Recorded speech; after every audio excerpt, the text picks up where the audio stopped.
Panginoon, tulungan niyo po kami, dahil wala nang makadiyos, at wala na ring may paninindigan. Nagsisinungaling sila sa kanilang kapwa, nambobola sila para makapandaya ng iba. Panginoon, patigilin niyo na sana ang mga mayayabang at mambobola. Sinasabi nila, sa pamamagitan ng aming pananalita ay magtatagumpay kami. Sasabihin namin ang gusto naming sabihin, at walang sino mang makakapigil sa amin. Sinabi ng Panginoon, kikilos ako, nakikita ko ang kaapihan ng mga dukha, at naririnig ko ang iyakan ng mga naghihirap.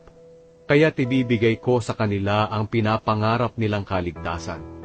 Ang pangako ng Panginoon ay purong katotohanan, gaya ng purong pilak na 7 ulit na nasubukan sa nagliliyab na pugon. Panginoon, nalalaman namin na kami ay inyong iingatan, at ilalayo sa masamang henerasyong ito magpakailanman. Pinalibutan nila kami, at pinupuri pa ng lahat ang kanilang kasuklam-suklam na gawain.